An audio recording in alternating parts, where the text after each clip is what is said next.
John chapter 9. As Jesus passed by, he saw a man blind from birth. His disciples asked him, "Rabbi, who sinned, this man or his parents, that he was born blind?" Jesus answered, "Neither this man nor his parents sinned, but it happened so that the works of God might be displayed in him. I must do the works of him who sent me while it is day. Night is coming when no one can work. While I am in the world, I am the light of the world." When he had said this, he spat on the ground and made clay with the saliva. He anointed the eyes of the blind man with the clay, and said to him, "Go, wash in the pool of Siloam," which means sent. So he went away and washed, and returned, seeing. The neighbors and those who had previously seen that he was blind said, "Is this not he who sat and begged?" Some said, "This is he." Others said, "He is like him." But he said, "I am he." So they said to him, "How were your eyes opened?" He answered, "A man called Jesus made clay, anointed my eyes, and said to me, 'Go to the pool of Siloam and wash.' So I went away and washed, and I received my sight." They said to him, "Where is he?" He said, "I do not know." They brought the man who had been blind to the Pharisees. Now it was a Sabbath day when Jesus made the clay and opened his eyes. Therefore the Pharisees also asked him how he received his sight. He said to them, "He put clay on my eyes, and I washed, and I see." Some of the Pharisees said, "This man is not from God, because he does not keep the Sabbath day." Others said, "How can a man who is a sinner do such signs?" So there was a division among them. Then they said to the blind man again, "What do you say about him since he opened your eyes?" He said, "He is a prophet."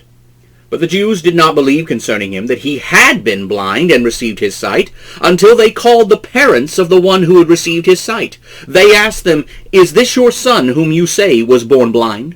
How then does he now see?" His parents answered them, "We know that this is our son, and that he was born blind. But how he now sees, we do not know.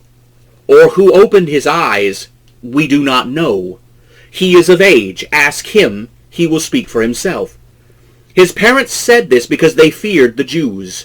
For the Jews had already agreed that if anyone confessed that he was the Christ, he would be put out of the synagogue. Therefore his parents said, "He is of age. Ask him." So again they called the man who was blind, and said to him, "Give glory to God. We know that this man is a sinner." He said, "I do not know if he is a sinner.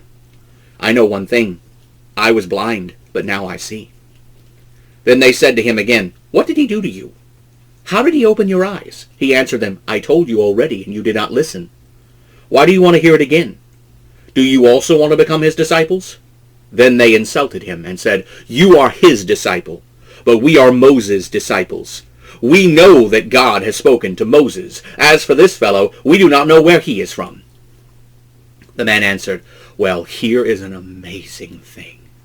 You do not know where he is from, and yet he opened my eyes. We know that God does not listen to sinners, but if anyone is a worshiper of God and does his will, he hears him. Since the world began, it has never been heard that anyone opened the eyes of someone born blind. If this man were not from God, he could do nothing."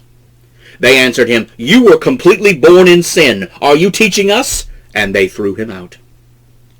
Jesus heard that they had thrown him out, and when he found him, he said, "Do you believe in the Son of God?" He answered, "Who is he, Lord, that I may believe in him?" Jesus said to him, "You have seen him, and it is he who speaks with you." Then he said, "Lord, I believe," and he worshipped him. Jesus said, "I came into this world for judgment, that those who do not see may see, and that those who see may become blind." Some Pharisees who were with him heard these words and said to him, "Are we also blind?" Jesus said, "If you were blind, you would have no sin. But now you say, 'We see.' Therefore your sin remains."